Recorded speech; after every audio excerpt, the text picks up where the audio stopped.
Nokia is still alive. Last week I had announced that this brand had practically died for the smartphone industry specifically, after HMD, who currently owns the Nokia brand for cell phones, disappeared this name from its social accounts to bet only on the name HMD. However, this company did not make any statement to clarify how this change that implied the disappearance of the Nokia brand was working. But just a few days ago was presented in the social accounts of HMD the new Nokia G22 in peach color and simply now says Nokia by HMD. The most curious thing about all this is that the Nokia G22 is a device that was introduced since February 2023 and now it has been relaunched in a new color.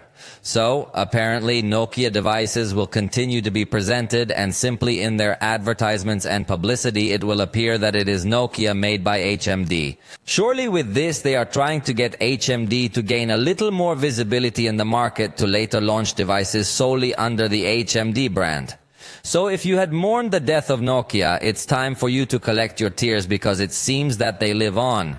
Let me know if you would like us to review some Nokia devices here on the channel. Just to let you know, this Nokia G22 has a 6.5-inch HD plus screen with 90 Hz. On the back, it has 50 megapixel main camera and 2 marketing cameras. Then we will find the Unisoc T606 processor, 4 GB of RAM and 128 GB of storage on the larger model.